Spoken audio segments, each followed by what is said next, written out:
Good afternoon and welcome. It's great to see so many attendees here for what I promise will be a great session, both in terms of the content we'll be discussing and, of course, the great panel we have. We also have the Global Shaper community with us. My name is Mina Al-Arabi. I'm the Assistant Editor-in-Chief of Al-Sharq Al-Awsat newspaper based in London. I'm an Iraqi, and these issues are very close to my heart.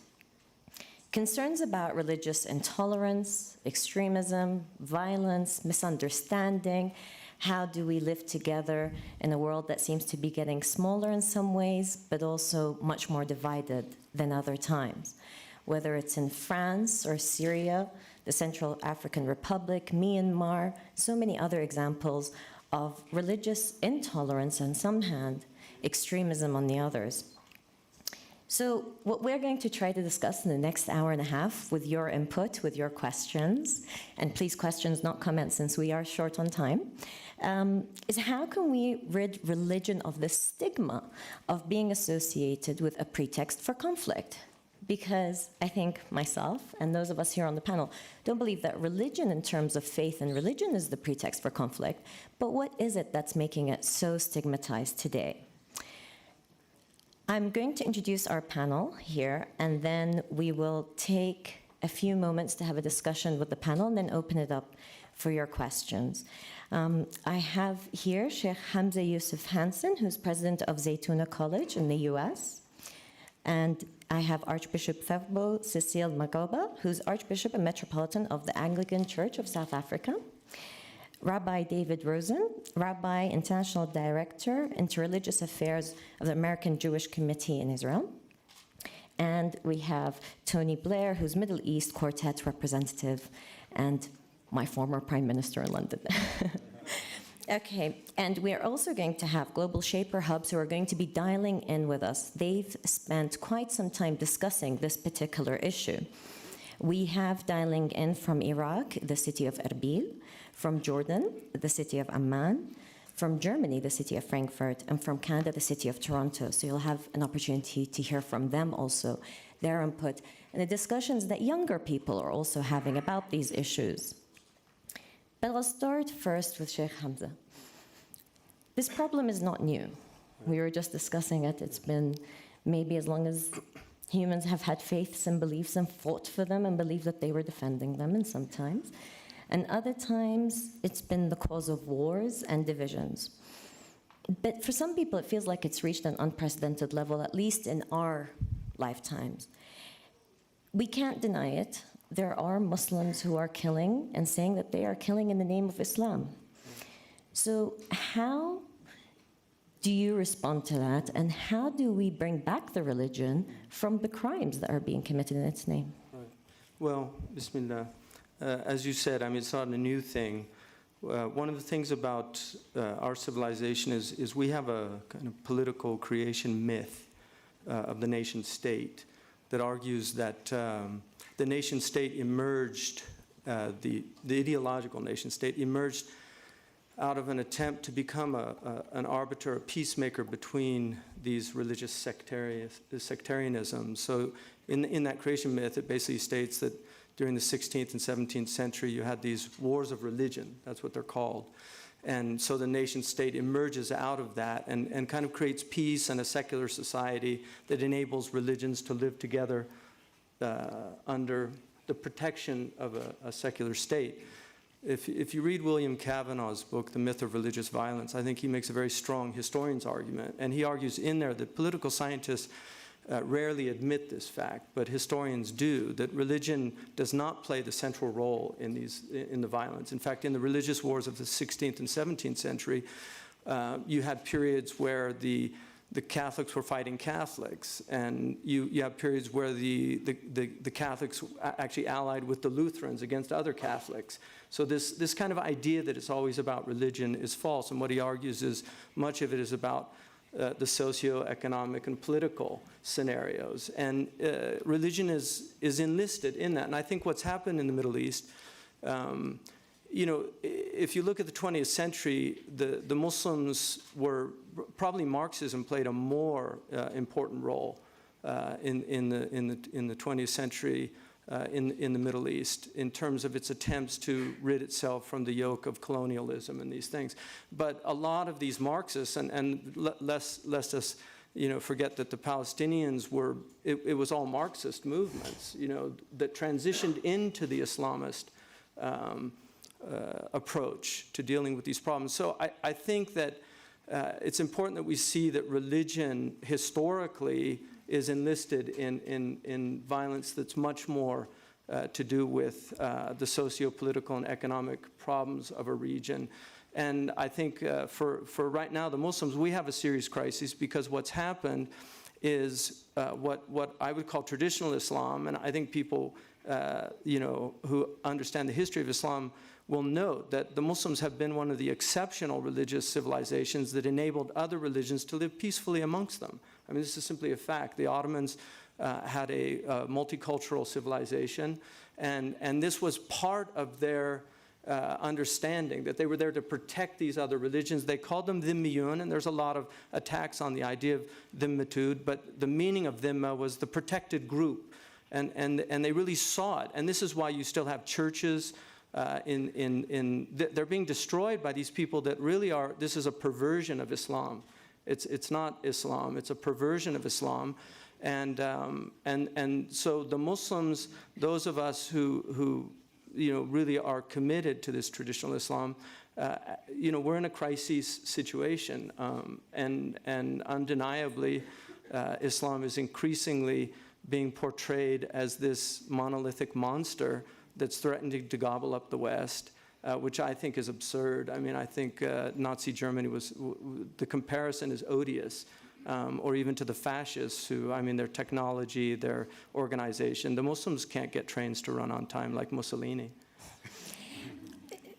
Fair point, but I think there's a question about the role of religious leaders in saying, yes, while we can bring up very important examples of the history of religion actually allowing people to coexist and faith bringing people together, the reality is there has been some failure to some degree by religious leaders in trying to take away religion from those extremists who will kill in the name of religion. And perhaps what's different from other historical examples is that it's not countries or heads of state that are using religion as a tool, rather these non-state actors that are using religion to foster extremists and intolerance. So I'd like to ask you, Archbishop Dabo, is it a crisis of leadership amongst religious leaders that's also contributed to this phenomenon? Well, thank you for your question. Perhaps let me start by saying religion is about belonging. And the religious leaders have used that sense of needing to belong positively, sometimes not so positively. But if one were to say religious leaders have failed by themselves, I think that's part of the answer. And as somebody said, religious is a reality. It is a spiritual reality and a sociological reality. And if religion is a spiritual and a sociological reality, as the previous speaker said, then it takes those that perhaps may put themselves in a smaller corner of saying we are spiritual leaders, and those that we are sociological leaders. But one thing I know is religion does play a very powerful tool in social cohesion. And social cohesion does not take a number of dogmatic statements to happen. It takes the courage of religious leaders to say, if there is corruption amongst themselves, if there is abuse of power by those that have been put to be in charge of nation states or the sociological well-being of people, they need to speak up and speak out. And so that begs the question that why do people use religion as a pretext for conflict? Of course, people have realized that human beings are all fallible human beings, whether you are a religious human being or not. And if you are fallible and somebody has equated your religious belief to your sense of security, they can manipulate you at any time because they know that you will fear losing your security, you'll fear losing your power.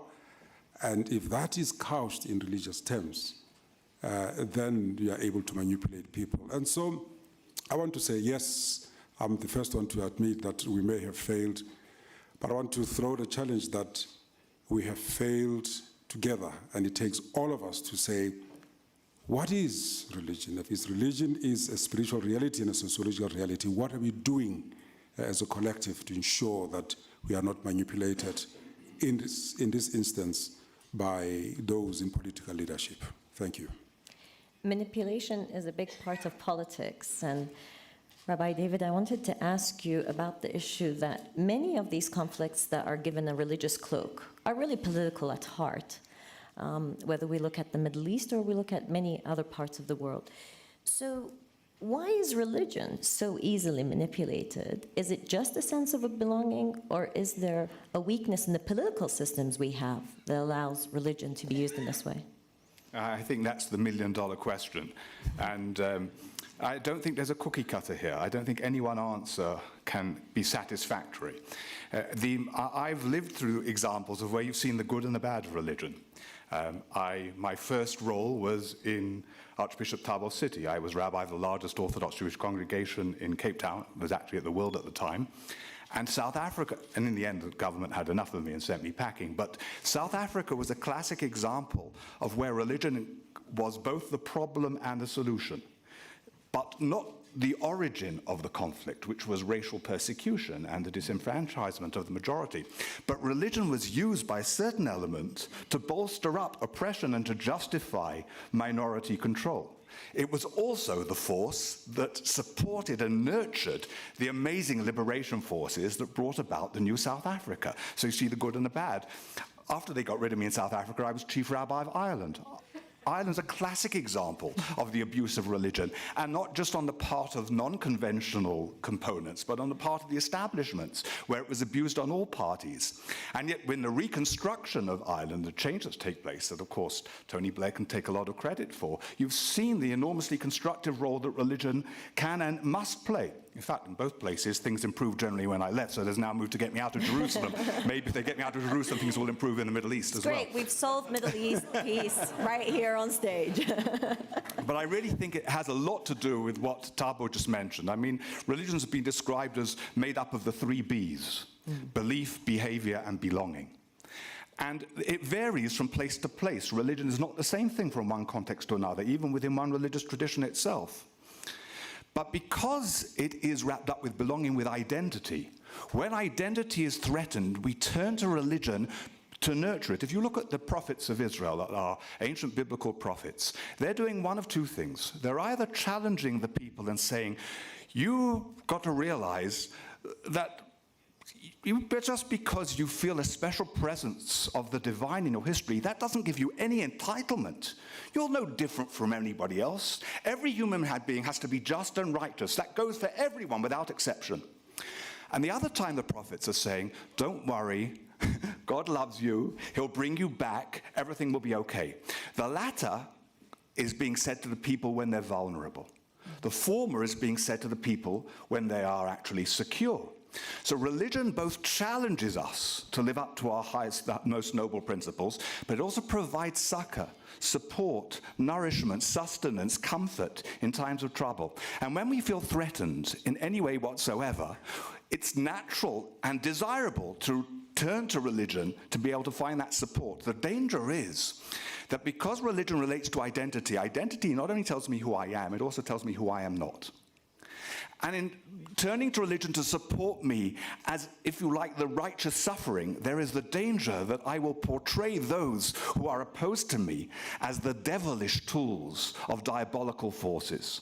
And that's where religion can get so terribly subverted, in which this identity manipulation of belonging and of the nurture from religious commitment can become a tool for the most catastrophic actions, in which people really believe that they're doing what God wants them to do, that they're really doing something that's good for their religion, when in fact they are not only a threat to everyone around them, but they are the biggest threat to their own religious tradition and heritage themselves. So,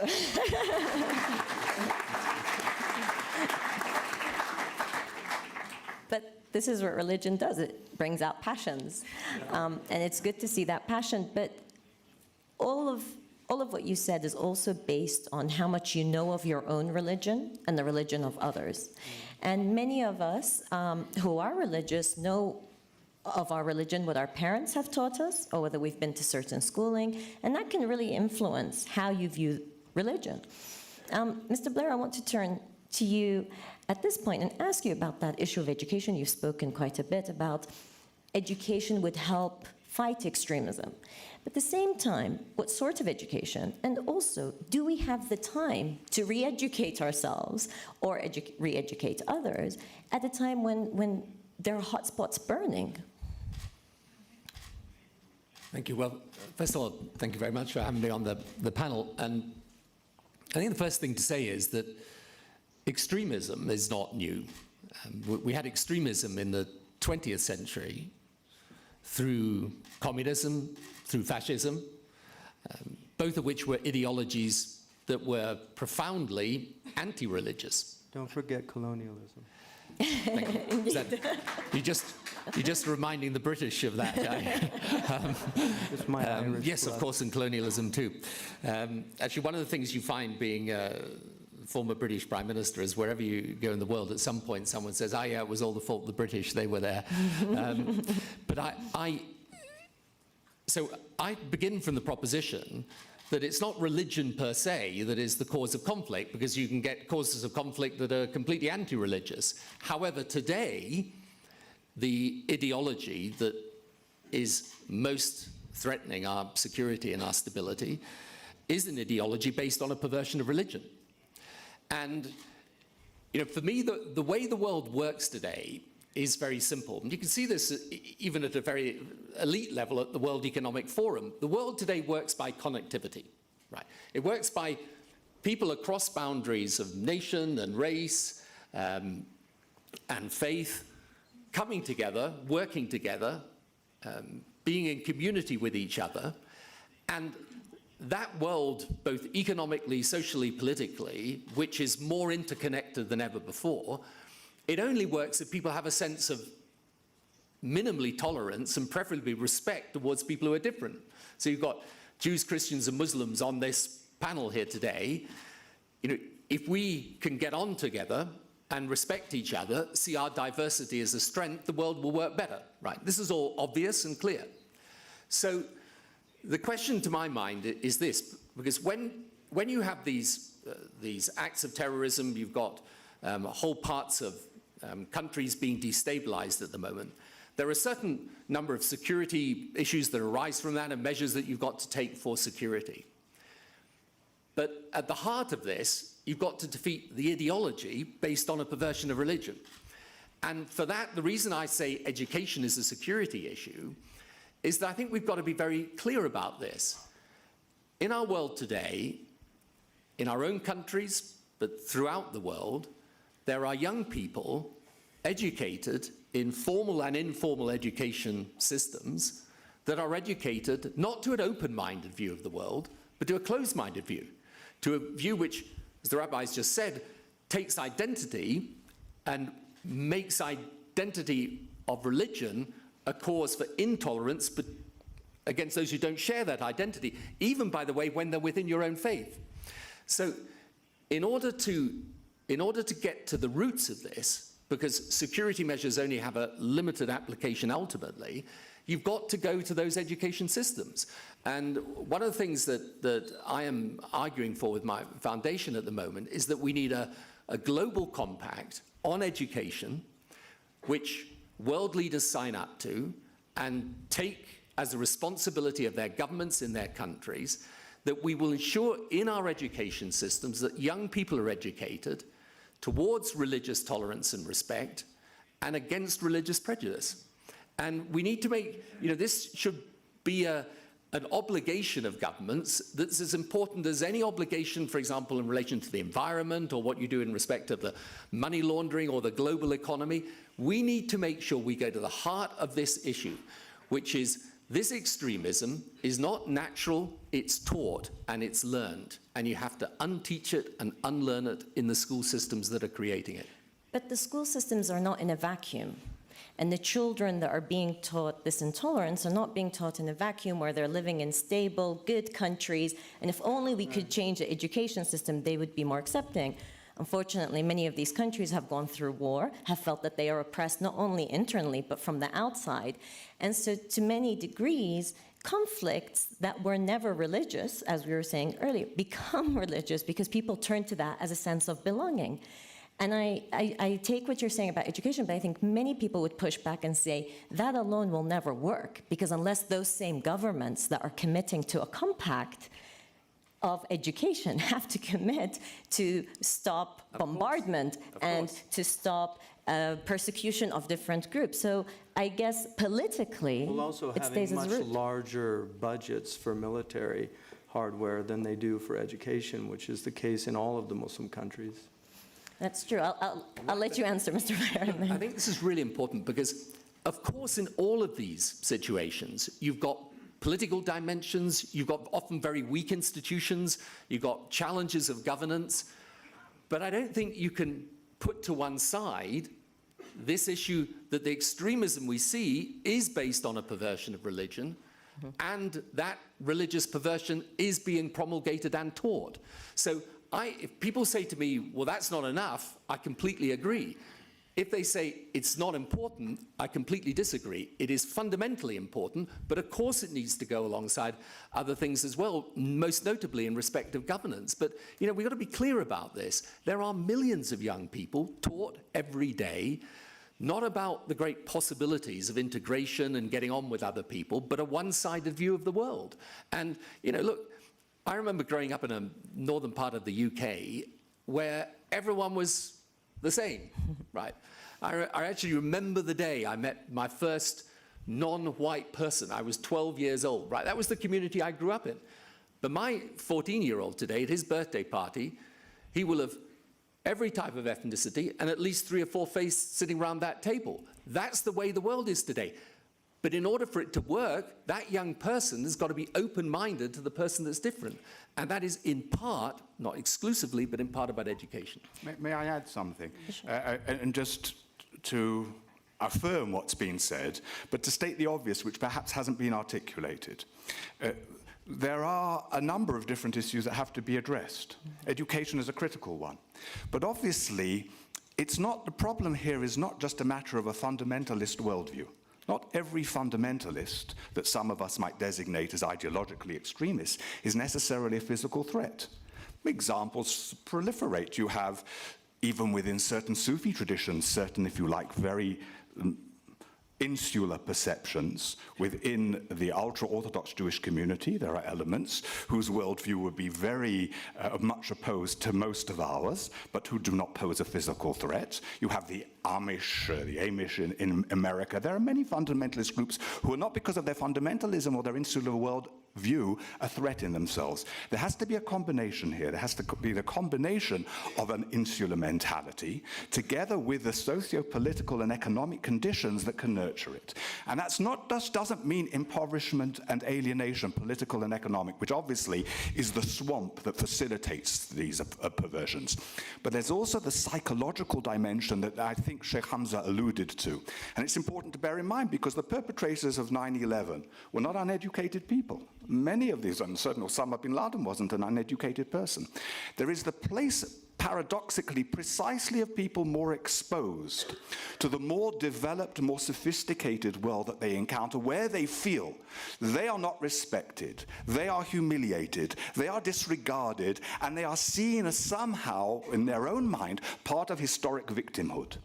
Now, that's the real danger where that interface all plays in together. And that's, I believe, why the work of all of us who are involved in interfaith relations is so important. We have to reach out, and it's not just those of us involved in interfaith relations.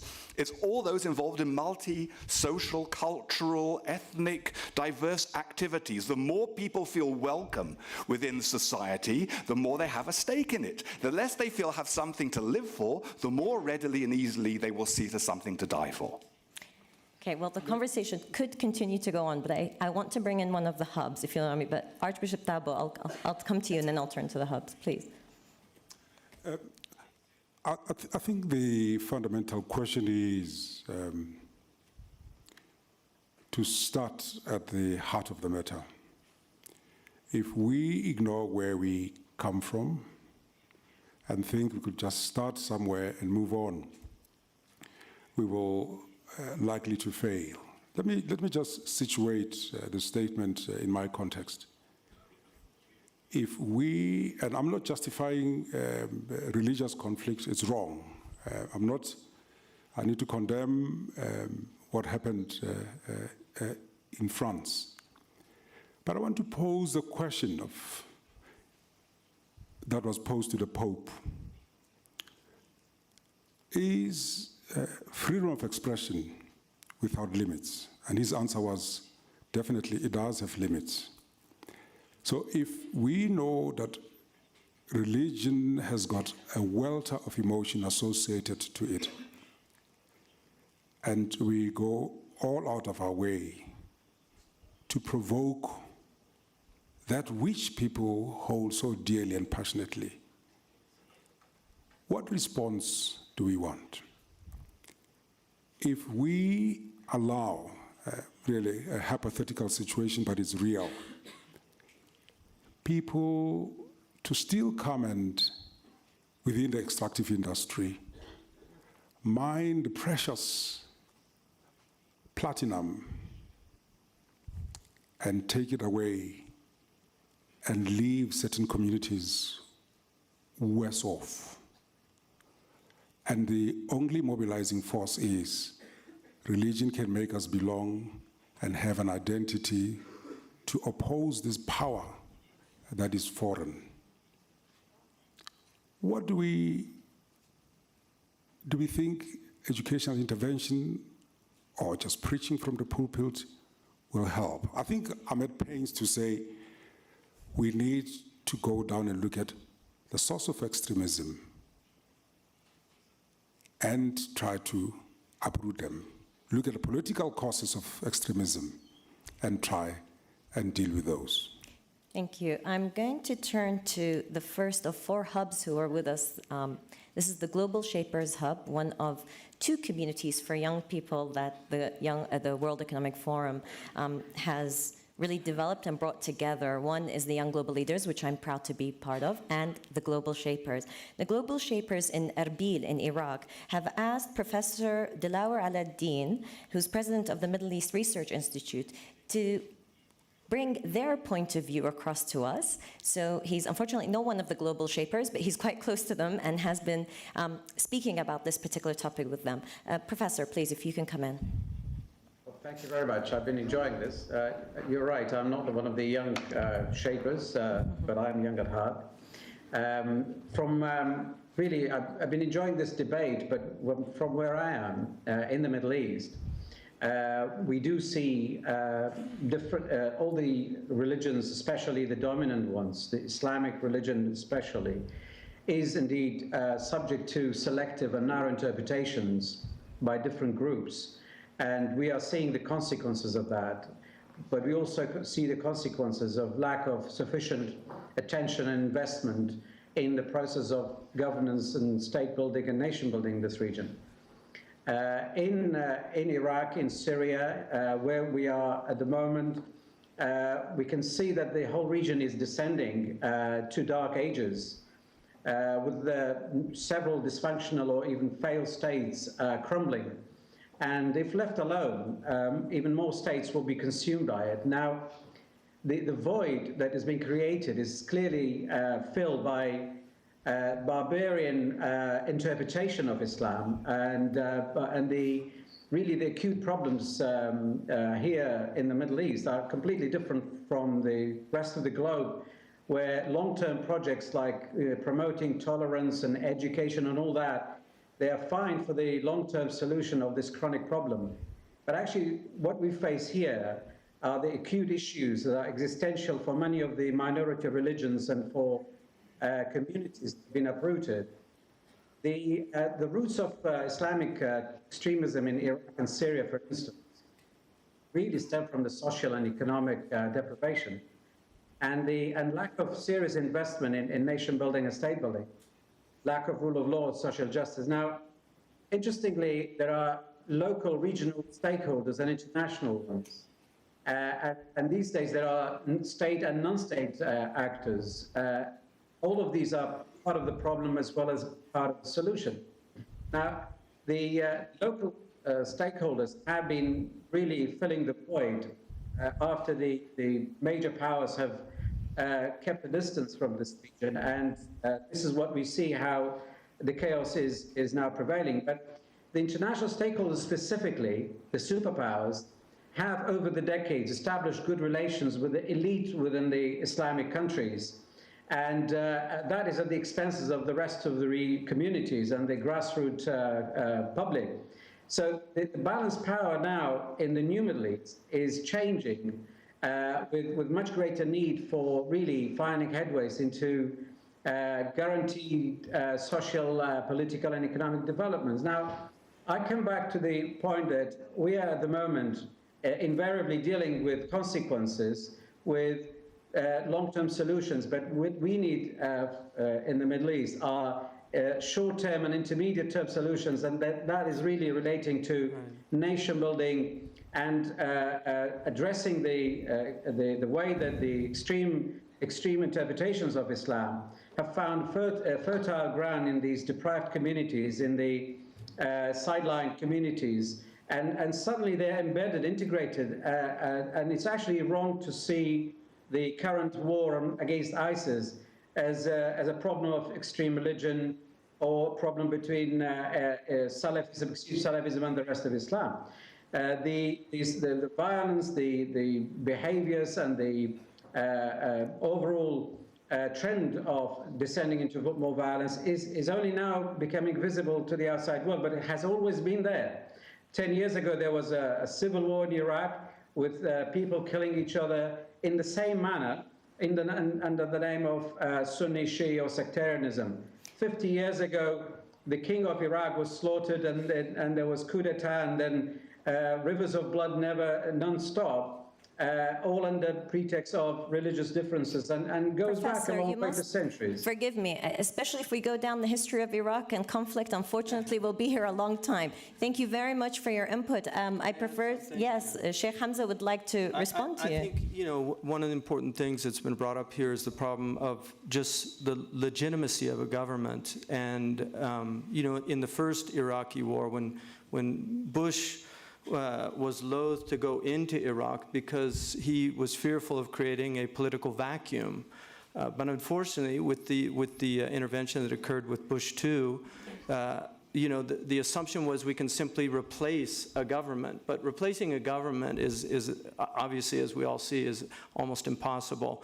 And one of the things about, if you look, the classical worldview in the Muslim world was much more akin to a Hobbesian worldview, that, you have a government and you should maintain the stability of a government. And so scholars, the revolutionary period of Islam was in a very early period, but quickly after that, because of the devastation that these revolutions caused, Muslim scholars basically said that we should obey the ruler, and this was the idea. And this was maintained for a long period of time, and one of the reasons why Muslims were so patient with a lot of the tyrannies in the Muslim world was because of this ideology. We've moved into a Lockean period now.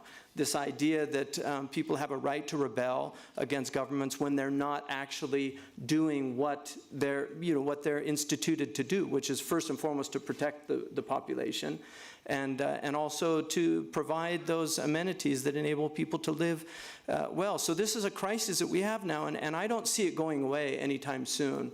And obviously the incredible technological changes that have occurred, which have also added to the instability, the fact that we're dealing with new technologies that enable people to communicate in ways that they've historically never been able to communicate with.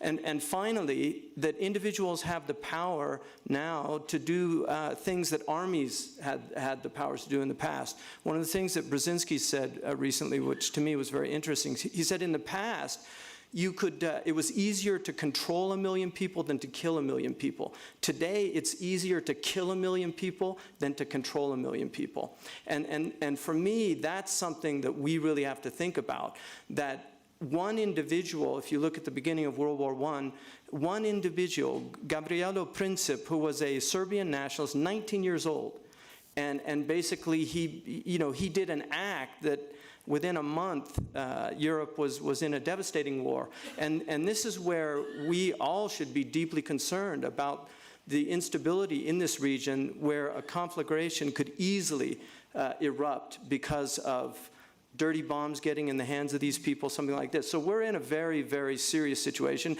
And Islam, unfortunately, has a militant tradition in the same sense, the samurai, all of these ancient, the chivalry of the Middle Ages, that there's a romantic view of violence in the Islamic tradition. And the great heroes of Islam were great military leaders, like Salahuddin al-Ayyubi. They were warriors, but they were chivalrous warriors. Salahuddin was honored in the West, but now you're dealing with a perversion of that chivalrous, Frost talks about trying to end the wars. He wrote a poem about the League of Nations, and in that he said, these men trying to end war, he said, they're blessed with the acumen to suspect the human trait was not the basest human that made them militate. There's something very noble about courage and the warrior and defending the weak, and so this is the mythology that has been created around this, which is very problematic.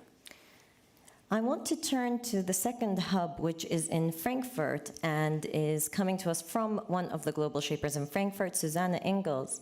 And Frankfurt in Germany, where we see some of the issues that we're discussing here in terms of tolerance, in terms of concerns about rejecting the other, really being played out in Germany in a way that I think has captured all of our attentions in Europe and beyond.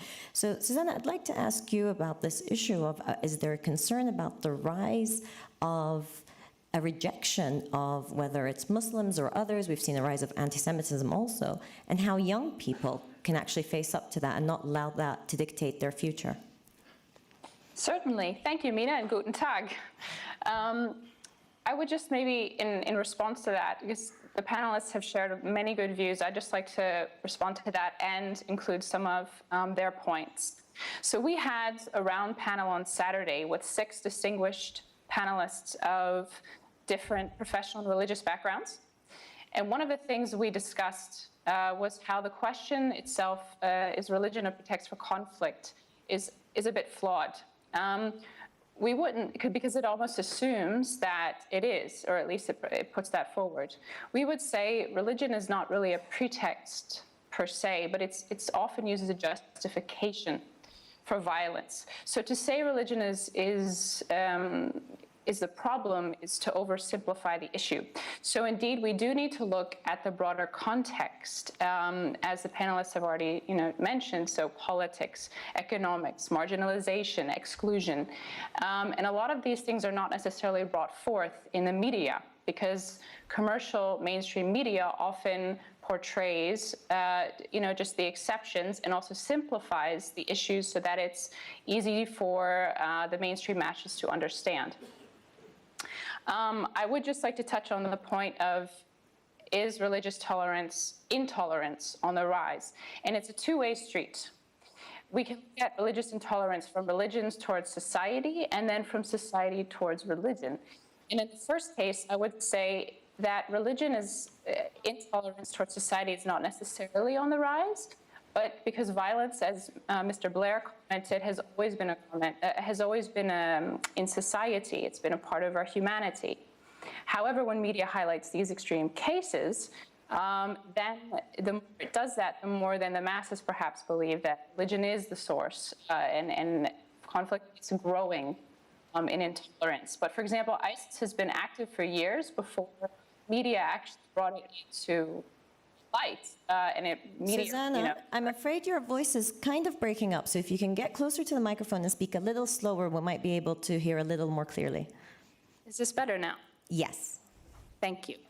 Okay, so I was just saying the point of religious intolerance towards society, it's not necessarily on the rise. Violence has always existed, as Mr. Blair pointed out, but media highlights these extreme cases. And for example, ISIS had been around and active for years doing these atrocities before media brought it to light. Well, once a Westerner was beheaded, then it became news, and now it's a big deal. So second, I guess, the other side of that is intolerance from society towards religion. And now this is where I think we're getting into real issues today, because the general opinion of mainstream media, at least as I've felt as a practicing Catholic, and as I've just seen in the masses, is that religious people are considered foolish, simple, and unintelligent. And I think that's a general feeling that we're getting as young people. And I can understand that because there are many religious people who have faith without reason. It is our duty to have reason with faith, and they go hand in hand.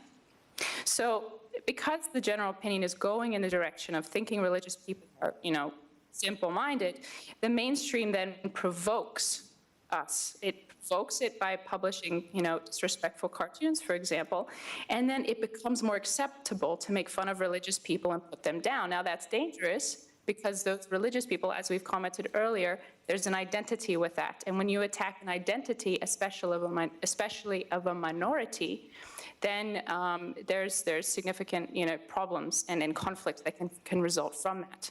Now, I'd just like to talk briefly on the point of what we found are potential solutions. And there are two, which we agreed upon. One would be integration, and a part of that is education, as Mr. Blair pointed out. We can look at example of Denmark. Denmark in 2013 saw 31 people leave the country to go fight as extremists in Iraq and Syria. And what did the country do? They brought them in, they said, okay, how can we integrate them? They gave them education and they gave them jobs. And then the following year, only one person left. So I think Mr. Blair is onto something when he says education, jobs, of course, we provide them, and then once we integrate, then we have this belonging feeling, and that's a potential solution, for example, what France and Germany could look at. And the solution I would suggest is one of the reasons I believe that the West is not able to relate well to the Muslim community is because we've also lost our own Christian roots. So if we could go back to that, that might be a basis for us to better communicate and better respect the Muslim community, because that is something I feel that we've lost, unfortunately. So thank you. Susanna, thank you very much for your input. You've raised some amazing points. One, I think, is the issue that also Archbishop Thabo raised, is the issue of freedom of expression and how people's faith is sacred. Truly, the word sacred, I think, is being overused to refer to other things, but for people's religion being sacred and what that means, while at the same time, nothing can justify violence, and surely not something as pure and beautiful as religion can do. Her point, I think, was very important about identity, that we recognize racial identity and we recognize the fact that people should not be denigrated because of their race. So in public spheres, people cannot use the N-word. In my country, you can't use spick or mick or kike or any of these words that used to be quite widespread, because people recognize that it's not right to denigrate people.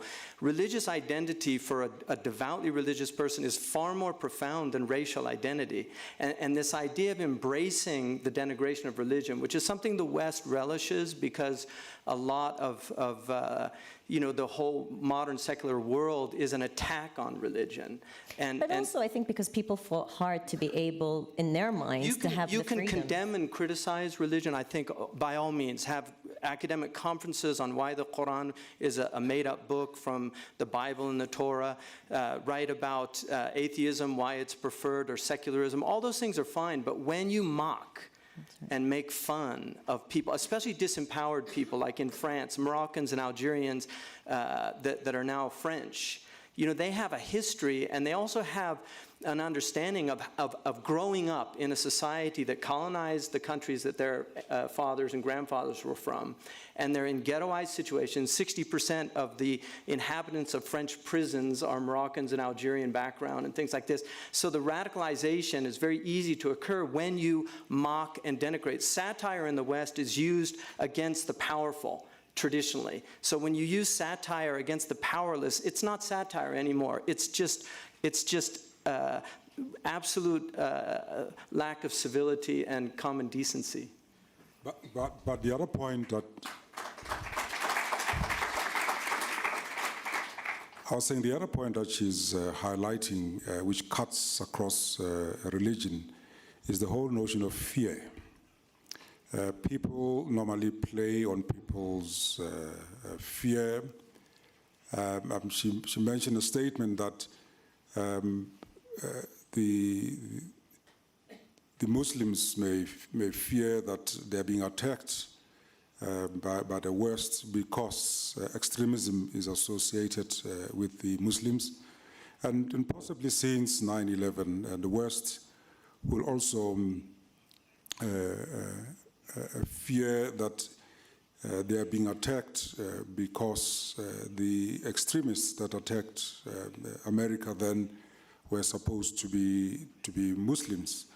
And perhaps before this discussion degenerates into a sense of hopelessness and us playing on people's fear, we need to underscore the fact that out of roughly 6 billion population, only a handful are these extremists. And so globally, there are good people wanting the best out of religion and no religion. I just wanted to weave that into this discussion. Excellent. Well, we've now got time for questions. I want to bring in the audience, and you've been waiting patiently, so thank you. So if you could raise your hand, please. I believe microphones will come to you, and if you could please identify yourself and make it very brief. Thank you. I've got two gentlemen here, so the one just there. Yes, thank you, and then here. My name is Henning Zierk, Society Culture of Peace. My question belongs to the relation war, violence and religion. We saw the last years when there was coming up many wars. We have also the problem with the extremists, the terrorism. And we have a based economy for resources, and behind the religion there are also interests. My question goes, of course, to Tony Blair. When you decided to go in the war in Iraq, and we know what happens after Sunni Shiite, there was not this extremist. I think you have to reflect and to give us an answer, because I think your decision to go there with Mr. Bush is a part of these problems with the religion. We have Abu Ghraib, we have Guantanamo, and so on. I think the please, idea is clear. my question is, please, can you tell us from the point of view now, what was your decision? Because I think you have a great responsibility for the conflicts we have now. Okay. Thank you. So you knew this question was going to come up at some point. Absolutely. And you can have a debate about whether it's the right or the wrong decision.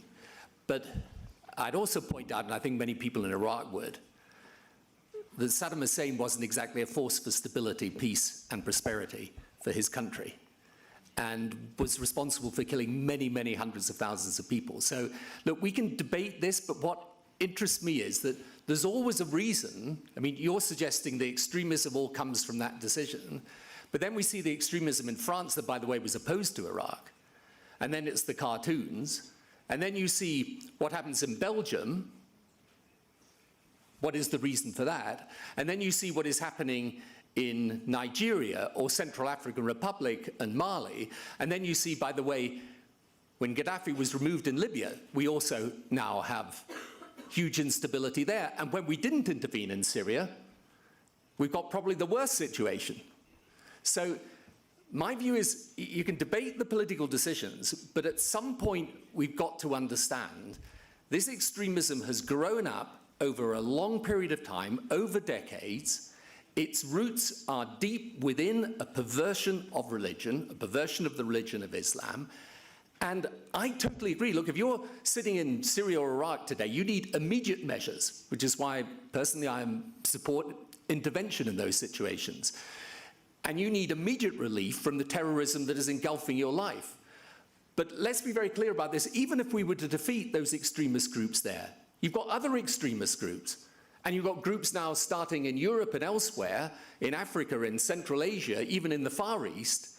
And at some point, we've got to deal with the root problem, which is educating people to a closed-minded view of the world that says, if you're not like me, you're my enemy. And we've got to stop making excuses for those people and start to tackle the fundamental incubation of that problem, which lies in formal and informal education systems, educating young people to a culture of hatred to those that are different. And if we don't deal with that, we can debate the political issues forever, but we're never going to get to the root of the problem. But I think that Rabbi Rosen's point about the fact that you have communities that completely otherize themselves, like I think the example of the Sufis in Çarşamba in Turkey, for instance. You have these Sufis that are very much like the Hasidim in Brooklyn. They don't read newspapers, they're completely isolated from the dominant community, and yet they're nonviolent, and because they have an understanding of living, they're protected by the state, and they're allowed to be completely disengaged. And many religious traditions have this idea. Monks go off to monasteries to get away from the world. So I think that it's not the root problem. I think there's a much deeper root problem here. So if you will allow me as chair to ask a follow-up question, then we'll come back to the gentleman waiting patiently there. Regarding Iraq, I think what some people would say, not to talk about the war and Saddam's ills and so forth, because that would be a whole other panel, but to say that when a political system is set up, where you are chosen as a political leader because you represent an ethnicity or a sect, and more because of a sect, there's almost an encouragement of creating people who will say, I represent the Sunnis, for example, or I represent the Shia, rather than representing citizens and actually weakening the state and making people feel that, oh my goodness, I'm not going to be protected by ex-prime minister or president because they don't represent my group. And that was a system that was put after 2003 in Iraq. So do you reflect on that? That's not correct. That was not the system. The system prior to that was a system in which a minority of the country dominated the majority. So let's be very clear about this. The majority in Iraq who were Shia were denied their proper place. That's not true. That's just not true. There were Shia. Yeah. Look, we can go back and I mean, this is a whole other panel, as you rightly say, but let me just make it. The Baathists did not, in fact, they had Christians. Tariq Aziz was a Christian, one of the most powerful people in Iraq. Yeah. So the Baathists were not Sunnis. I'm going to have to leave the Iraq dialogue. We will follow up afterwards, but... Okay, but I think if you ask the Kurdish people, they might have a rather different view of Saddam Hussein than has just been expressed. But anyway, look, we could... The Ottomans had... Forgive me, we have to go back to the audience. We have to give them a chance. Okay, the gentleman here. Thank you. And then we have two questions here. So one here and then two over here. I have a question to Sheikh Hansen. If you would be the Prime Minister of Switzerland and a war criminal, according to the War Criminal Commission of Kuala Lumpur says that Mr. Blair is a war criminal, what would you do if he's entering your country? Would you put him in jail, or would you allow him to come to the World Economic Forum, who wants to improve the state of the world? We can't really go into hypotheticals Fortunately, I'm here. not the Prime Minister, but I wouldn't have outlawed minarets. Okay, two questions here. I'm coming from Turkey, a country of civilizations, a bridge of civilizations. And for the last events, we see that we need tolerance to keep up the world peace.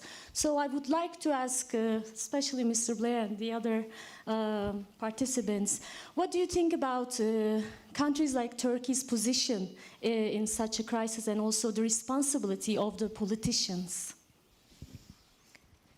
Okay, and then we'll just take the second question, and then you can respond. I am Adamu from Jos, Nigeria. I'm not sure if Tony Blair went to visit Nigeria. Did you live in Jos? Or? Right. Well, I am from the north, the center of Boko Haram in northern Nigeria, and I've lost relations as a result. But I'm telling you, while growing up as a kid or as a child, the religion we see today is quite different from the one my parents practiced. I'm not supposed to bear Adamu as my first name, but it was a great honor for my own Christian father to allow his best Muslim friend to name his children. So my brothers bear Yakubu, Musa, and I am Adamu.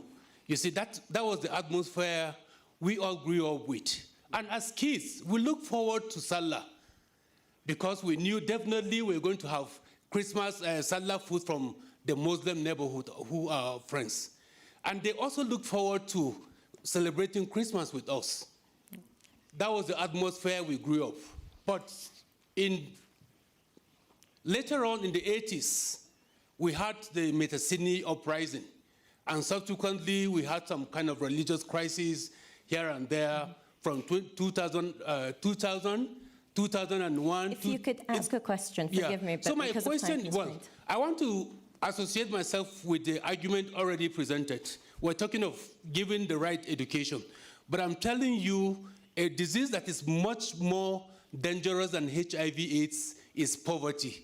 We have to address the issues of people going hungry, people waking up without being sure of a daily bread. Yeah. And it's the root cause of all these things we are dealing with in the 21st century. Thank you. Thank you. Thank you very much. Okay. Well, I'll allow you to answer, I guess, our question on Turkey. On Turkey? Yes. I mean, I think Turkey, because it's got the G20 this year, is enormously important because Turkey actually created, along with Spain, the Alliance of Civilizations. And I think it's important both within Turkey and as Turkey presents to the outside world that it should remain a country that is religiously tolerant, respectful of difference, and has a view of how people practice religion in society that is modern. And my view is that that is essentially a view where we accept a common space in our society, where people of different cultures and faiths all share certain common goals. So for me, it's not acceptable to say that my religion says that women should be treated less equally than men.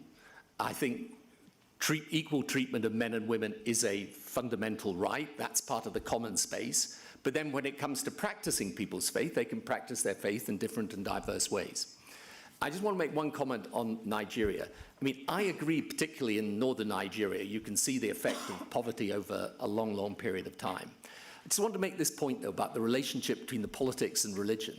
Because what's sometimes interesting to me is that I sit here as the politician and say, well, actually, religion is the issue. And the religious people sit there and say, well, actually, it's the politicians.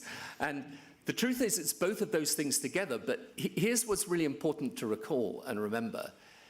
In northern Nigeria, if we don't deal with both of those issues, we've got a problem.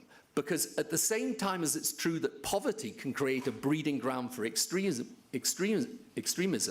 it's also the case that if people are being educated to a version of religion that is extreme, that's a problem in tackling poverty and development as well. So the two things I don't think should ever be isolated. They go together. And you need the economic development, the institution building, but the religious dimension is also important because where religion is taught badly, it causes a real problem for the country in getting to grips with its economic development. Yeah, I agree. Sorry. I agree. I mean, there's good religion and bad religion. And in the case of Nigeria, one needs to pose the question, who is Boko Haram? Who benefits from the presence of Boko Haram? Why would a small extremist group be so well armed? Who's arming Boko Haram? So the whole issue of militarization is quite a key point that we need to face squarely. But I want to also agree with you. Conflict is as a result of really the need for resources and material and food. And it could be dressed in all sorts of cloaks. But I just wanted to pose that question that who is Al-Shabaab somewhere? Who is arming Al-Shabaab? Who's benefiting from a militarized, well-armed Al-Shabaab? Where do they get those sophisticated machinery? In Nigeria? I'll leave that question for you to answer. And another panel to be determined. We're having great conversations, but I want to come back to the audience. There's a gentleman here at the very front who is waiting to ask a question, and then we'll go to the middle. Thank you. I'm Michael Barber. I should declare that I once worked for Prime Minister Blair with great pleasure. But I here want to talk about education and reinforce the argument, really put it to the panel. But first, with a preamble, I've been working with the Chief Minister of Punjab in Pakistan. 100 million people reforming the education system. We've got 2 million extra children in school over the last 3 years. We're now focused on improving the learning outcomes. He is a devout Muslim leader building an effective state that can deliver the kind of education that Prime Minister Blair talked about. And the point I want to put to the panel is effective state building goes with the long-term education agenda, but we're never going to fix these problems without much improved education. Okay, thank you very much. Okay, there's 2 ladies here. We'll take them, and then I'll come back at the second round. Okay, just 2 over here. Yeah. Hi, my name is Sintijn Bulhoff. I'm from the Netherlands. I'm a writer, mostly, and an editor. And I've been thinking a lot about the Charlie Hebdo attacks. I've read a lot about it constantly, obviously, and I've been thinking about it on a more perhaps abstract level, in the sense that I've been wondering whether it's less of an attack on the freedom of expression, and perhaps more of an attack on the concept of laïcité in France, so of the secular state. And I was wondering what your thoughts were on that on a religious and on a political level. Thank you very much. Okay, thank you. And the lady just behind you, please. Hi, everyone. I'm Fatima. I'm actually a global shipper representing the Muscat Hub in Oman. Hi, Amman, Frankfurt, Toronto, and Erbil. So while I applaud the forum for their initiative, bringing people of differing opinions on the same stage and having a dialogue about it, I think what's more important is that actions speak louder than words. So my question for all 4 of you is that, what do you plan to do once you get back to your respective destinations with all the talk that you've been doing this week regarding religion and conflict once you get back? What do you plan to do on the ground with what you have just discussed this week? Okay, great. Okay, hold those thoughts. I'm just going to bring in the Toronto Hub, since we are now speaking to the Shapers. I'm going to bring the Toronto Hub, and then please hang on to those questions and give them answers. So Toronto is represented by Matthew Thomas, if I'm right, and he's a global shaper. So thank you for patiently waiting with us. And we'd like to hear about integration, really, and Canada as an example of both people from different walks of life living together, but also the issue of religion and how it's been tackled there. Thank you for having me. It's a great question. We've started to touch on a few things around freedom of religion, and I think interfaith cooperation is a very key aspect of Canadian society. When we think of top to bottom here in Canada, it's a very special place for religiously motivated cooperation as opposed to conflict. And there's multiple drivers of that. One of the most important in Canada and Toronto, though, is that we have a relatively high regard for freedom of expression and freedom of religion. These freedoms matter quite a bit to us. We try in our charter. Sorry, you have to forgive me, your voice is breaking up, so we heard you well until freedom of religion and freedom of expression, but we've lost you. And as a result, they give us good discipline for what we need.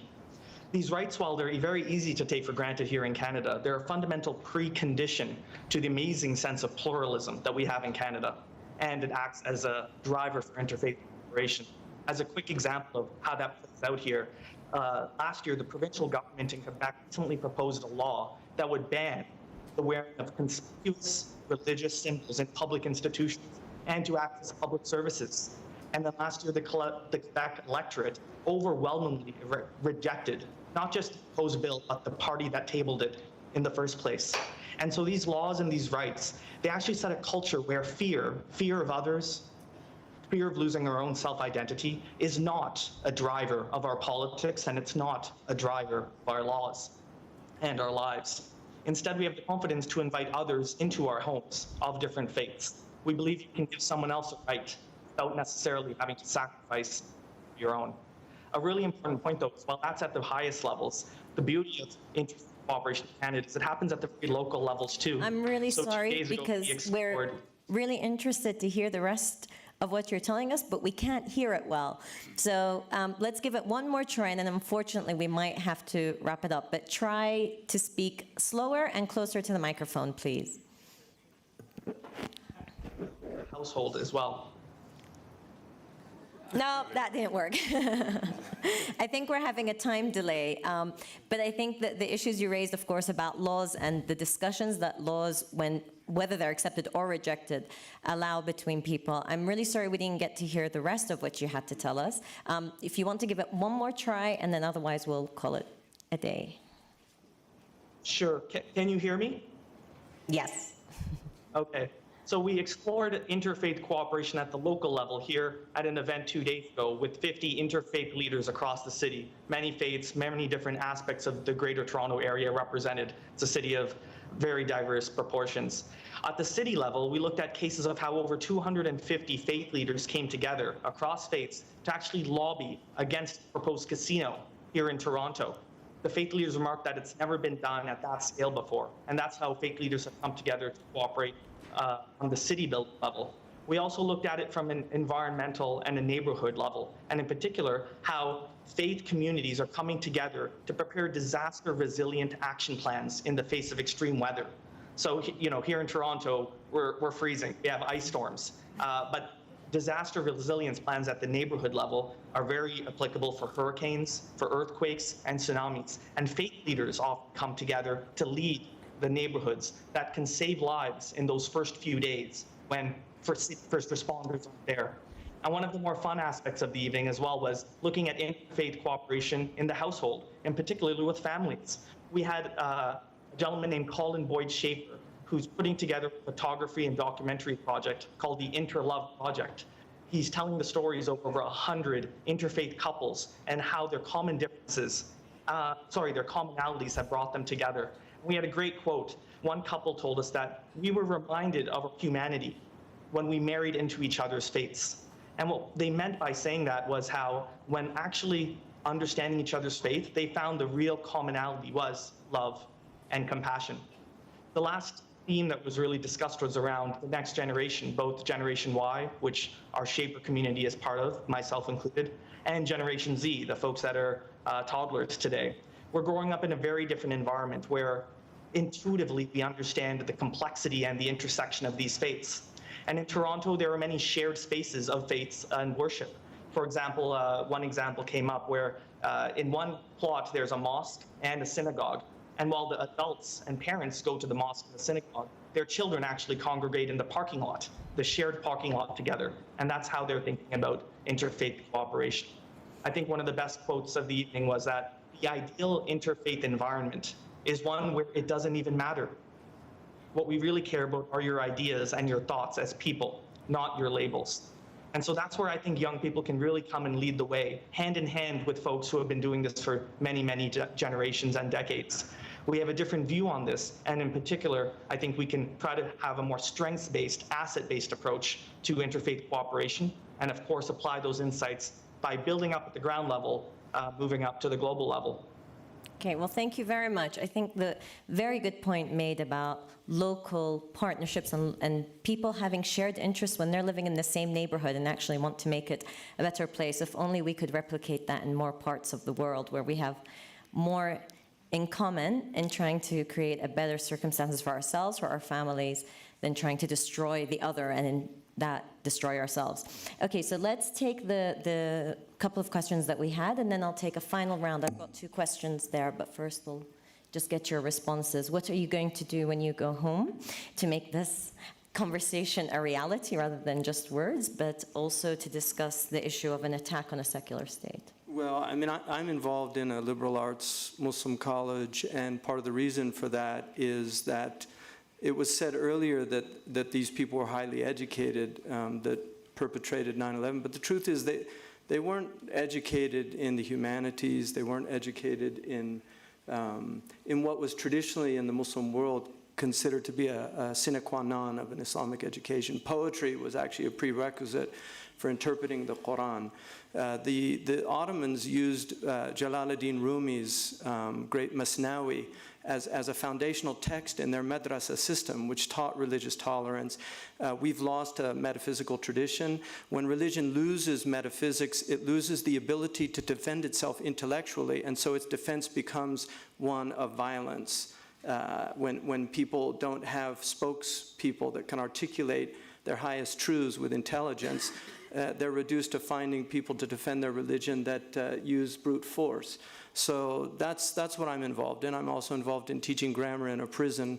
One of the dangers is there's a high level of conversion in our prisons, and it's very easy for the criminal class. And one of the things that is noted with a lot of these Westerners who have gone to the Middle East to fight, they actually came out of criminal class elements, and they get converted in prisons, and so suddenly the criminal background that they have is now given a veneer of religion, and it's, they say that evil people can do evil things, but only good people do evil things with religion, right? So it's a very dangerous situation. So that's what I'm involved in education, and I do believe education in terms of dealing with the religious problem is absolutely accurate. I'm not denying that, but I think that religion is being enlisted in this violent struggle for other reasons. There are deeper reasons, there are deeper issues going on.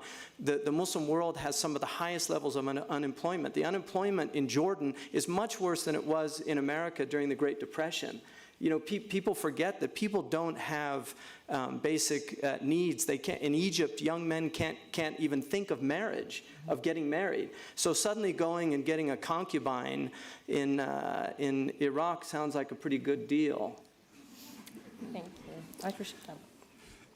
Yes, for me, I'm involved, besides being an archbishop, with the interreligious group in the country called the Western Cape Religious Leaders Forum as its patron. And when I go home, I will once again go and remind the group and ourselves of the critical value of love, because all religions talk about love. But when we fight, we forget about that critical value. But also in speaking about love, I would not use it as an appeal to do away with the contextual challenges that people in our country face, the inequality of opportunity, the inequality in terms of material, the longing and the vision that most of our people in Southern Africa have. So that's one practical aspect. Do either one of you who have already spoken want to talk about respond to the question that came about France? can you respond to that, or if I can? I don't want to forget one of our questions. Well, I think it's a really important question, and Olivier Arat deals with that in his book on Islam and secularism. I think he deals with it quite deeply and very well, and certainly France has an idea of itself. I mean, I don't want to essentialize France or speak on behalf of French people, but you know, the idea of liberty is actually foundational, and the laïcité à la France, Francais is a unique form of European secularism, which is very different from, say, the secularism in England, which acknowledges faith. It's the idea of removing faith from the public space, and that's why we have to be careful about essentializing secularism, because there are many different versions of secularism, and I think Islam is quite compatible with many of the versions.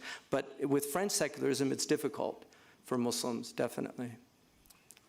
And in terms of that, perhaps I will pose a question to South Africans. What does it mean I am a Charlie? And what does it mean I'm not a Charlie? And what is missing in terms of their personal treatment of that which is different? What is their understanding of the issues in France? But of course, as a person of faith, I can't abandon hope. I will actually say, in that messiness, in the killing, in the unfortunate circumstances that have happened in France, of course, one has to condemn any form of terrorism. You can't be tolerant of terrorism, but I would like to push people beyond buzzwords, beyond just throwing sentences into going down deep into what are the real causes of what happened in France. Thank you. Rabbi Remy. So fortunately, at least I'm protected, if you like, or blessed in that I can respond to your question in terms of what takes up most of my time. In other words, I'm employed to build bridges between different religious communities. That's my life work. In fact, I'm employed by AJC, one of the oldest American Jewish advocacy organizations, to in effect be ambassador for Judaism to the religions of the world. So I'm about half of the time traveling around the world than I am back at home.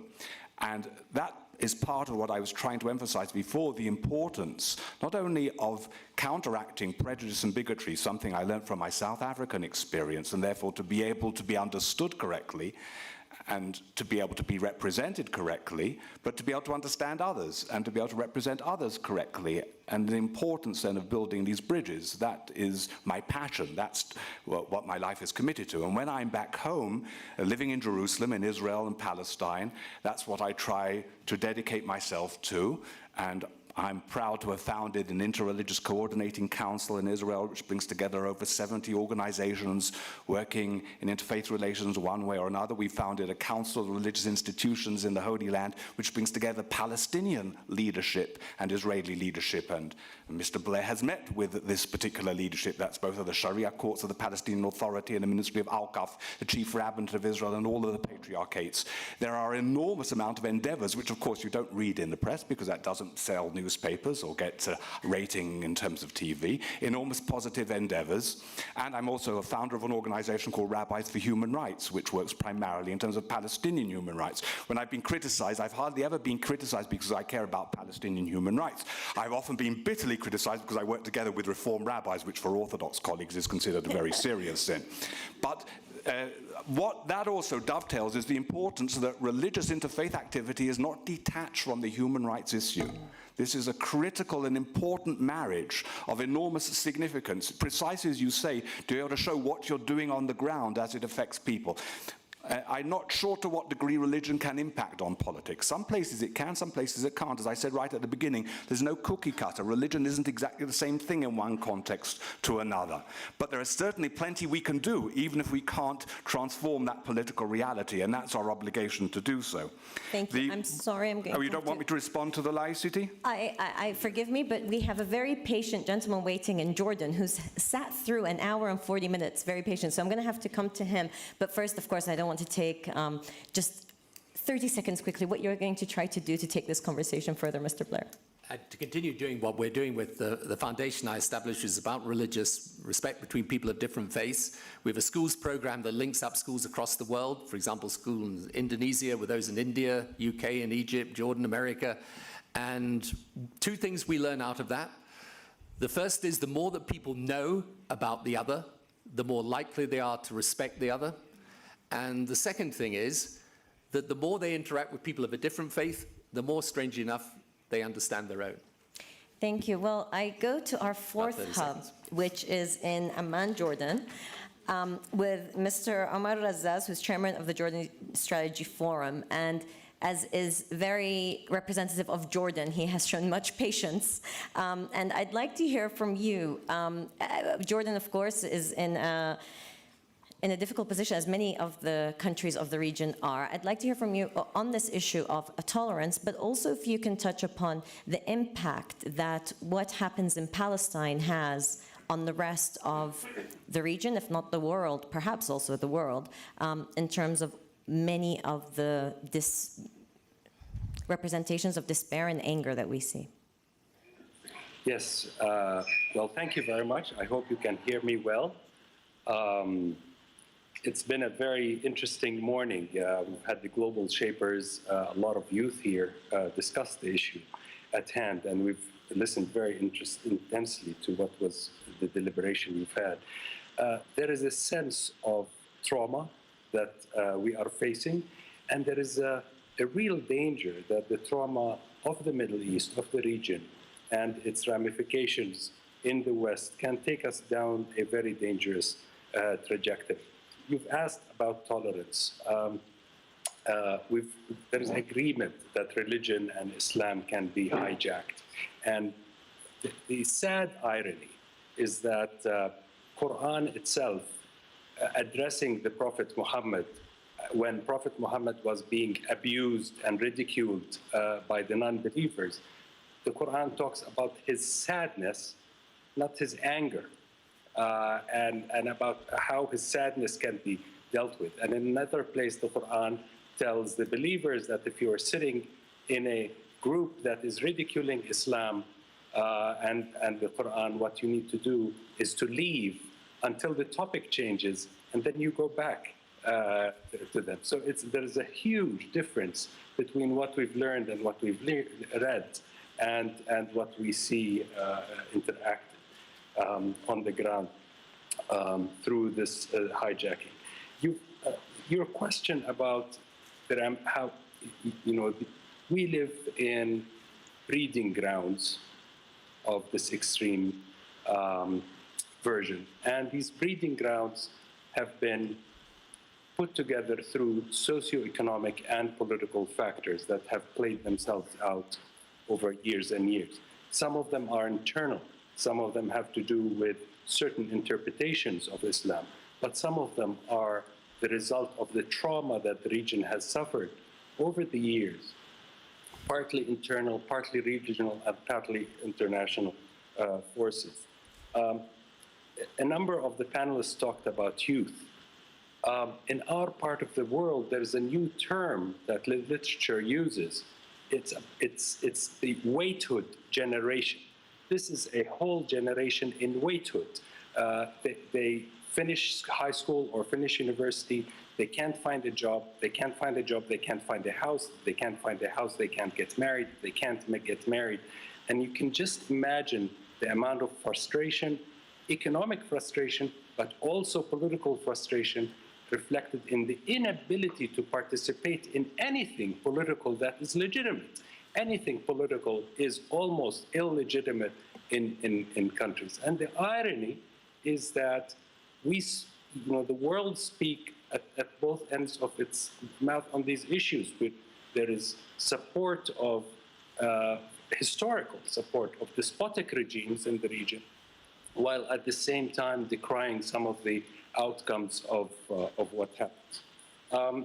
I know we're running out of time, but I want to say education is very important, but how can you educate students if they are not allowed to ask questions, if they're not allowed to probe political, social, economic, and religious realities that they face. There is no such thing as education the way we understand it if it is not coupled with a reform that turns the state into a civic state for all its citizens. In the absence of that, what we will be stuck with is either supranational ideologies or subnational ideologies and identities, either of which leads to tremendous conflict. I want to end with, we're all reminded, unfortunately, with Sam Huntington's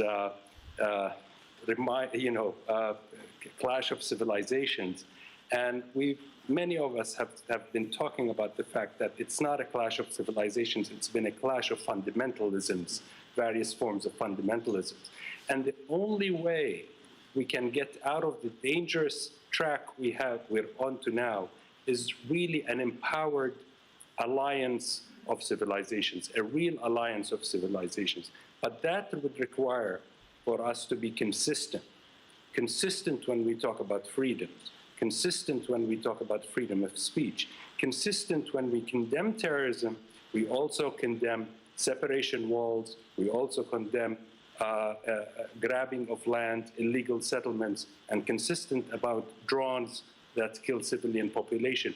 It is very hard for our part of the world to be convinced about the superiority of freedoms and human rights when we see that outrage is being exercised very selectively. We want to be outraged together at what happened in Charlie Hebdo and at what happens everywhere in the Middle East and around the world whenever we see such atrocities committed against human beings anywhere in the world. Thank you. Thank you very much. That was profound. Yes, thank you.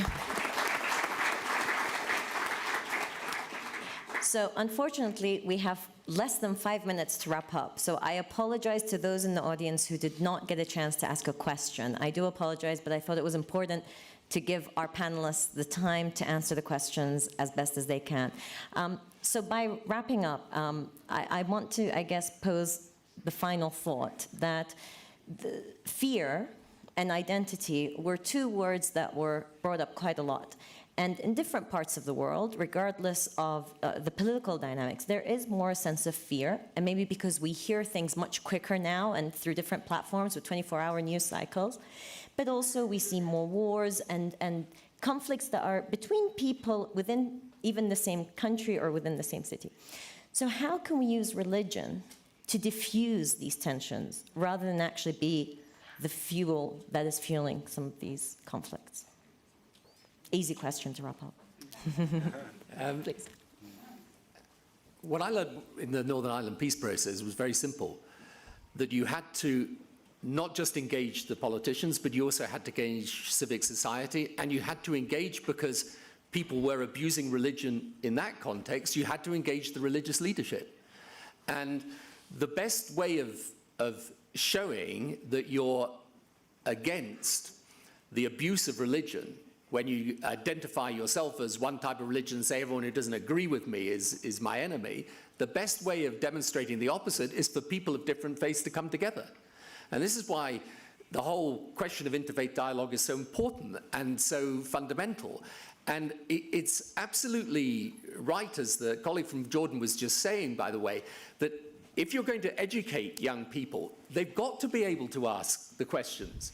And that's why I say the more that people know about the other, the more that they see people who are different coming together, working together, living together, learning from each other, the less like you are to have conflict. So the question is, and this is, as I say, it's strange for me as a political leader to be saying this, we actually as political leaders can't solve these problems on our own.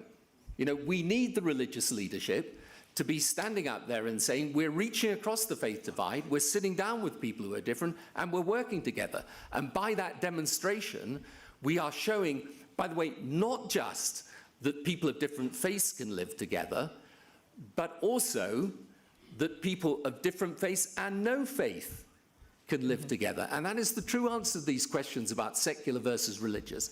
Faith has a right to speak. Faith does not have a right to dominate. In the end, the only societies that work nowadays are ones that are pluralist, ones that accept difference, celebrate it as a strength, and make sure that society as a whole allows people to practice their faith, whatever that faith may be, but in a common space of shared values that are about liberty and freedom and the ability of people to express themselves and live themselves as they choose. Thank you. Well, bye-bye, David.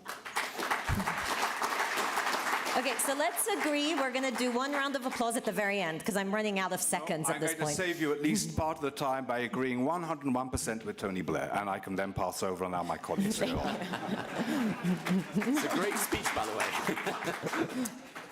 I also want to reiterate that freedom and mutual respect are key values that are enshrined within our sacred text, and if we really uphold those, we will be able to transcend all the differences. And also repeat my earlier statement that out of the 6 billion population members, only a handful could be said to be terrorists. So let's not be overwhelmed by just this few. One of the intriguing aspects of Arabic is the word for right is also the word for responsibility. So the Arabs understood that there are two sides of one coin. Freedom of speech is a right, but it also has responsibilities that go with it. My own teacher, Sheikh Abdullah bin Bayya, argues that, that we have to spread peace, and this was one of the essential messages of the Prophet Muhammad. He became, as Karen Armstrong points out, a peacemaker, trying to stop the violence that was widespread in the Arabian Peninsula at the time. And he argues that within the context of peace, we can redress wrongs more effectively and with greater hope than the context of war, the outcome of which is never known. But like Kennedy or Ted Sorensen, whoever wrote his speech, said that if we make peaceful revolution impossible, we make violent revolution inevitable. And I think that this is what happened with the Arab Spring. There was a lot of hope, but all of this was really made impossible. And so we're seeing, unfortunately, the attempts to change the conditions through violence, which is a disaster. Thank you. Well, before I thank our panelists, I want to leave you with one thought that I often think of, which is a hadith of the Prophet Muhammad sallallahu alaihi wasallam. He said, "Khairun nas man nafa'a nas," which is the best people are those who benefit people.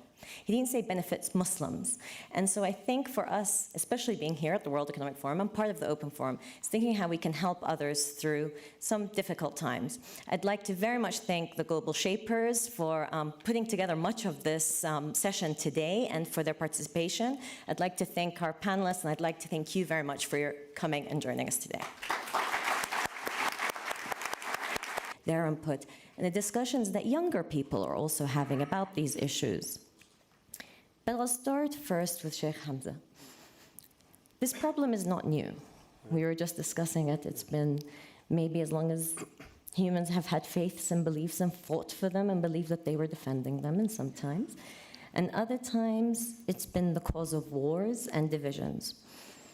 But for some people, it feels like it's reached an unprecedented level, at least in our lifetimes. We can't deny it. There are Muslims who are killing and saying that they are killing in the name of Islam. So how do you respond to that, and how do we bring back the religion from the crimes that are being committed in its name? Right. Well, Bismillah, as you said, it's not a new thing. One of the things about our civilization is we have a kind of political creation myth of the nation state that argues that the nation state emerged, the ideological nation state emerged out of an attempt to become an arbiter, a peacemaker between these religious sectarianism. So in that creation myth, it basically states that during the 16th and 17th century, you had these wars of religion, that's what they're called. And so the nation state emerges out of that and kind of creates peace and a secular society that enables religions to live together under the protection of a secular state. If you read William Cavanaugh's book, The Myth of Religious Violence, I think he makes a very strong historian's argument. And he argues in there that political scientists rarely admit this fact, but historians do, that religion does not play the central role in the violence. In fact, in the religious wars of the 16th and 17th century, you had periods where the Catholics were fighting Catholics, and you have periods where the Catholics actually allied with the Lutherans against other Catholics.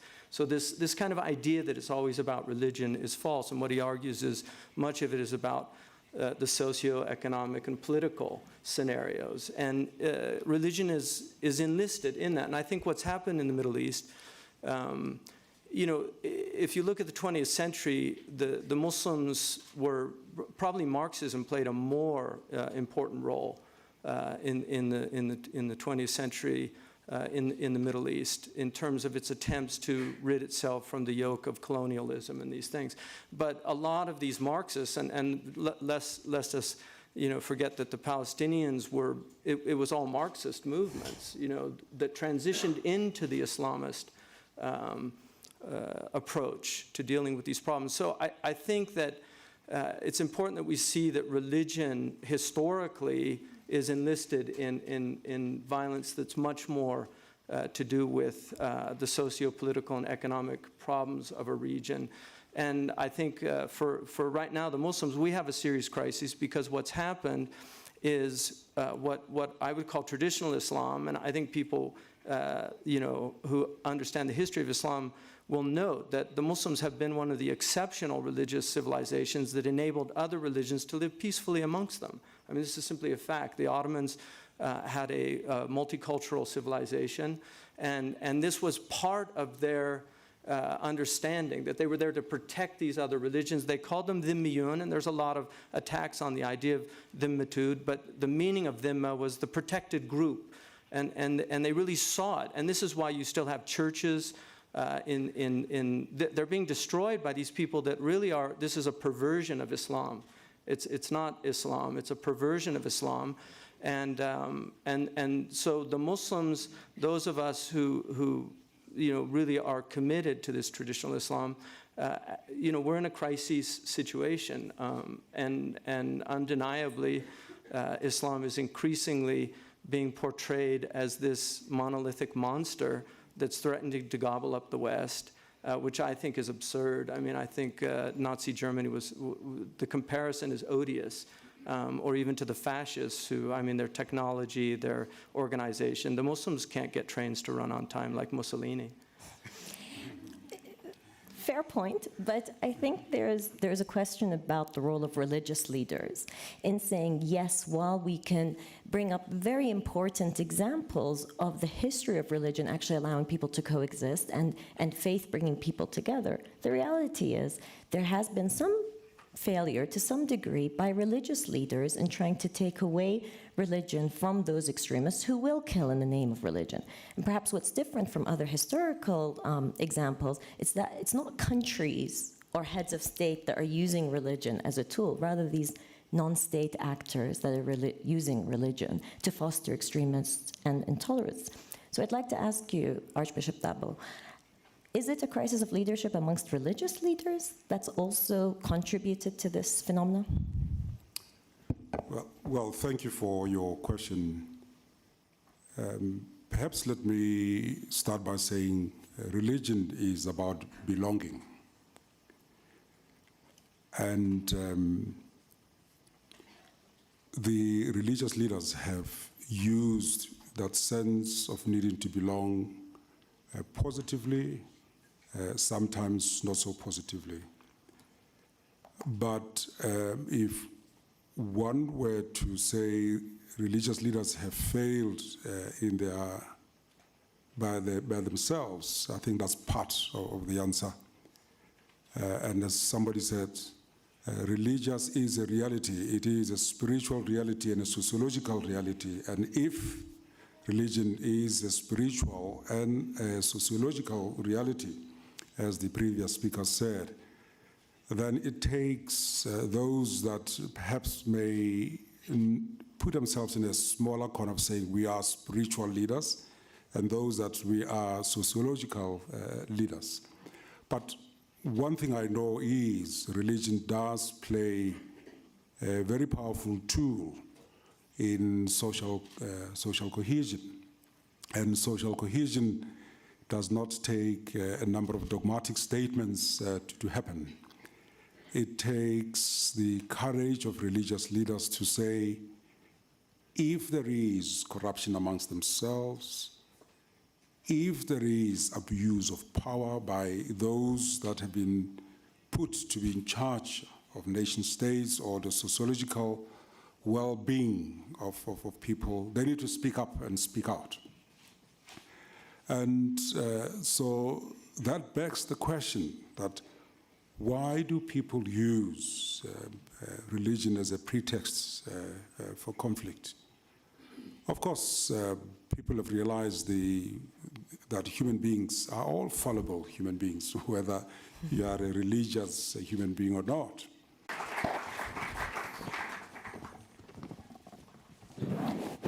Good afternoon and welcome. It's great to see so many attendees here for what I promise will be a great session, both in terms of the content we'll be discussing and, of course, the great panel we have. We also have the global shaper community with us. My name is Mina Al-Arabi. I'm the assistant editor-in-chief of Al-Sharq Al-Awsat newspaper based in London. I'm an Iraqi, and these issues are very close to my heart. Concerns about religious intolerance, extremism, violence, misunderstanding, how do we live together in a world that seems to be getting smaller in some ways, but also much more divided than other times. Whether it's in France or Syria, the Central African Republic, Myanmar, so many other examples of religious intolerance on some hand, extremism on the others. So what we're going to try to discuss in the next hour and a half with your input, with your questions, and please questions, not comments, since we are short on time, is how can we rid religion of the stigma of being associated with a pretext for conflict? Because I think myself and those of us here on the panel don't believe that religion in terms of faith and religion is the pretext for conflict, but what is it that's making it so stigmatized today? I'm going to introduce our panel here, and then we will take a few moments to have a discussion with the panel and then open it up for your questions. I have here Sheikh Hamza Yusuf Hansen, who's president of Zaytuna College in the US. And I have Archbishop Thabo Cecile Magoba, who's Archbishop and Metropolitan of the Anglican Church of South Africa. Rabbi David Rosen, Rabbi, International Director, Interreligious Affairs of the American Jewish Committee in Israel. And we have Tony Blair, who's Middle East Quartet representative and my former Prime Minister in London. Okay, and we are also going to have Global Shaper Hubs who are going to be dialing in with us. They've spent quite some time discussing this particular issue. We have dialing in from Iraq, the city of Erbil, from Jordan, the city of Amman, from Germany, the city of Frankfurt, and from Canada, the city of Toronto. So you'll have an opportunity to hear from them also. And if you are fallible and somebody has equated your religious belief to your sense of security, they can manipulate you at any time because they know that you will fear losing your security, you'll fear losing your power. And if that is couched in religious terms, then you are able to manipulate people. And so I want to say, yes, I'm the first one to admit that we may have failed, but I want to throw the challenge that we have failed together, and it takes all of us to say, what is religion? If religion is a spiritual reality and a sociological reality, what are we doing as a collective to ensure that we are not manipulated in this instance by those in political leadership? Thank you. Manipulation is a big part of politics, and Rabbi David, I wanted to ask you about the issue that many of these conflicts that are given a religious cloak are really political at heart, whether we look at the Middle East or we look at many other parts of the world. So why is religion so easily manipulated? Is it just a sense of a belonging, or is there a weakness in the political systems we have that allows religion to be used in this way? I think that's the million-dollar question. And I don't think there's a cookie cutter here. I don't think any one answer can be satisfactory. I've lived through examples of where you've seen the good and the bad of religion. My first role was in Archbishop Thabo City. I was rabbi of the largest Orthodox Jewish congregation in Cape Town. It was actually at the World at the time. And South Africa, and in the end, the government had enough of me and sent me packing. But South Africa was a classic example of where religion was both the problem and the solution, but not the origin of the conflict, which was racial persecution and the disenfranchisement of the majority. But religion was used by certain elements to bolster up oppression and to justify minority control. It was also the force that supported and nurtured the amazing liberation forces that brought about the new South Africa. So you see the good and the bad.